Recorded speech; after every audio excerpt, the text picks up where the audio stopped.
Seorang gadis berjalan masuk ke dalam elevator. Halusinasi Su Jin muncul lagi. Dia melihat wanita itu sedang disiksa. Pria yang menyiksanya, dagunya ada sebuah bekas. Dia buru-buru mengejar gadis itu dan memperingatinya. Jangan masuk, mungkin bisa ada hal buruk yang akan terjadi. Tapi gadis itu tidak memedulikannya. Menyingkirkannya lalu masuk ke dalam. Di waktu yang bersamaan, seorang pria yang mukanya sangat jutek muncul di hadapannya. Dan dagunya, ada sebuah bekas luka. Demi menolong gadis itu, Su Jin mengikuti laki-laki itu masuk ke dalam elevator. Meski ketakutan dia mengatakan ke pria itu.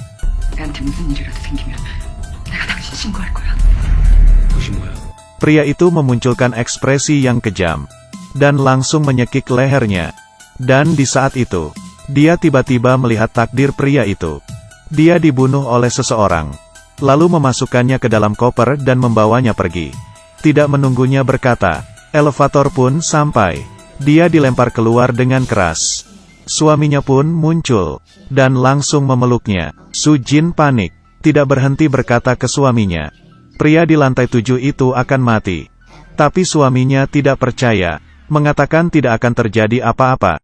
Dan memberikannya obat. Berkata setelah tidur semuanya akan menjadi baik.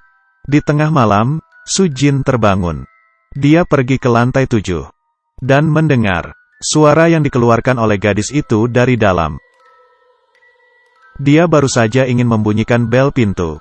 Tiba-tiba mendengar suara pintu. Dia ketakutan langsung bersembunyi di tangga darurat. Saat itu, seorang pria yang memakai topi menarik sebuah koper keluar, melewati pintu. Dia menyadari orang itu bukan orang lain, tapi adalah suaminya sendiri. Besok paginya, suaminya bersikap seperti tidak ada terjadi apa-apa. Bahkan membuatkan istrinya sarapan. Dia tidak bisa menahannya dan bertanya. Su Jin pun semakin curiga. Hari ini dia mendapatkan paket dari teman kerjanya. Barang pribadi yang dia tinggalkan di kantor. Di dalam buku dia menemukan fotonya sendiri. Tetapi pria yang di dalam foto itu bukanlah suaminya sekarang. Dia pun menanyai teman kerjanya. Hubungan dia dengan suaminya itu seperti apa? Teman kerjanya agak ragu, tapi akhirnya mengatakan yang sebenarnya kepadanya. Sebenarnya beberapa bulan lalu, kau ada menyarankan untuk bercerai. Su Jin mulai berpikir jauh. Dia memutuskan untuk lapor ke polisi.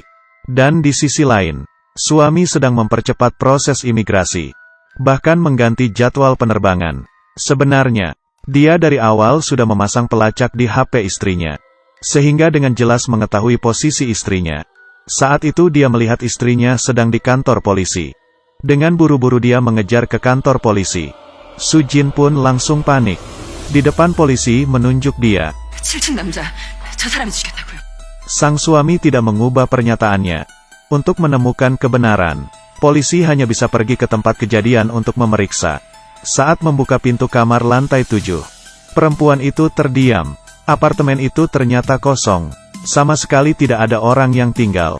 Bahkan pemilik gedung itu berkata, kamar ini sudah beberapa bulan tidak terjual. Kasus ini tidak akan selesai. Suami juga tidak menyalahkannya. Seperti biasa dia memberikan obat kepadanya. Tapi kali ini, Su Jin tidak menelannya. Menunggu suaminya pergi, dia pun keluar untuk memeriksa. Dan di dalam elevator, dia bertemu dengan pria yang ada di dalam fotonya. Dia diam-diam mengikutinya. Mengetahui pria itu dipaksa tagih hutang oleh kreditur. Pria itu pun mengenalinya. Ia tidak begitu terkejut. Dia membawa Su Jin pulang ke apartemennya. Mulai membuka laci, perabotan di dalam kamar. Membuat Su Jin merasa sangat familiar. Pria itu berkata kepadanya, malam ini pukul 8 ketemu di tempat yang kita janjikan. Dan dia pun pergi. Su Jin pun semakin ragu. Dia berusaha mencari petunjuk lainnya. Dan menyatukan semua petunjuk. Tetapi adegan selanjutnya membuat dia lebih terkejut. Di dinding apartemen ini, ternyata dipasang foto nikah mereka. Apakah dia barulah suaminya yang sebenarnya? Apabila benar seperti ini, pria yang di rumahnya itu sebenarnya siapa? Di malam hari, sesuai dengan perjanjian mereka bertemu di suatu bangunan. Dan menemukan suami palsunya sedang menarik mayat. dan memasukkannya ke dalam. Dia yang panik pun ketahuan. Lalu dia mengambil pisau untuk melindungi dirinya. Menghadapi suami palsunya. 당신 누구야? 당신이 죽인 사람, 그 사람이 지우씨야. 내려가서 다 얘기해줄게. 누구냐고! Sujin sudah kehilangan kendali. Dia perlahan-lahan mundur ke tepi bangunan. Sebentar lagi akan jatuh. Untung saja polisi saat itu pun datang dan menolongnya. Tapi yang lebih aneh adalah mayat yang baru saja dia masukkan sudah hilang dan tidak ada jejak. Apakah semua ini benar-benar hanya halusinasinya? Sujin pun frustasi. Tapi polisi merasakan sesuatu yang aneh. Dia mengambil palu dan menghancurkan semen di dinding. Yang membuat orang terkejut adalah di dalam muncul sebuah tangan. Ternyata di dalam ini benar-benar ada mayat, tapi sudah mati dalam waktu yang lama. Sujin bukan bisa melihat masa depan, tapi kembali lagi ke masa lalu.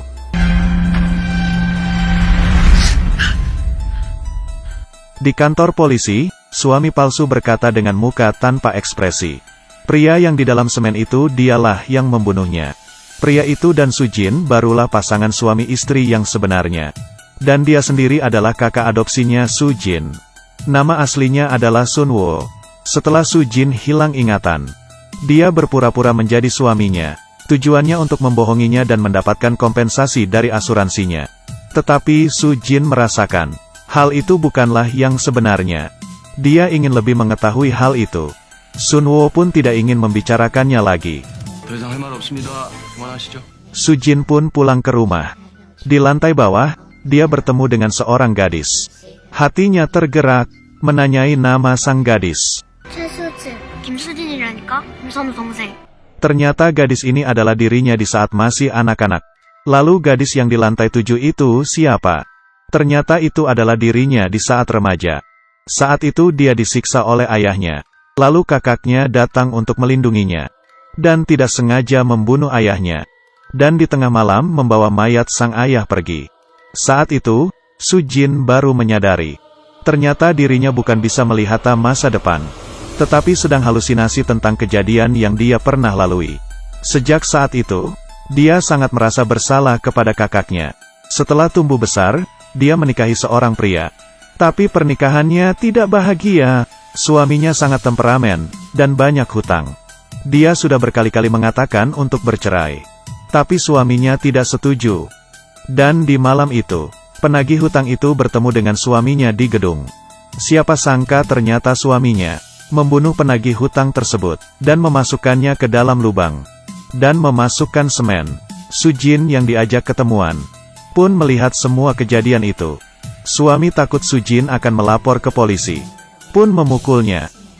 Melindungi dirinya sendiri, Sujin memukul kepala suaminya. Dan suaminya pun tidak bernafas. Dia yang ketakutan hanya bisa menelepon kakaknya datang. Sunwo sambil menenanginya. Dia memasukkan mayat pria itu ke dalam semen. Saat itu Sujin menjadi sangat lemah. Dia perlahan-lahan jalan ke tepi bangunan. 혼자 결정하고 혼자 감당하고. Sejak kecil hingga dewasa, tiap kali dia melakukan kesalahan selalu kakaknya yang menanggungnya. Dirinya seperti pembuat masalah. Tidak berhentinya membuat kakaknya repot. Terakhir dia tidak ingin menyusahkan kakaknya lagi. Dan lompat jatuh ke bawah dari atas. Dengan cepat dia menolongnya. Sehingga dia masih hidup. Sampai saat ini, semua ingatan Sujin pun kembali. Polisi memberikannya sebuah alamat. Mengatakan tempat itu barulah rumah aslinya. Tapi baru saja masuk ke dalam tidak berapa lama. Pintu rumah tiba-tiba terbuka. Pria yang masuk adalah suami aslinya. Ternyata malam itu dia tidak mati. Dan setelah itu, dia terus mencari kesempatan untuk balas dendam. Sujin ingin melapor ke polisi. Tapi sudah terlambat. Pria itu tanpa berkata-kata langsung memukul kakinya hingga patah. Dan menyiram bahan bakar. Lalu menyalakan api. Sehingga rumah itu terbakar. Polisi yang datang pun untungnya sempat menangkapnya.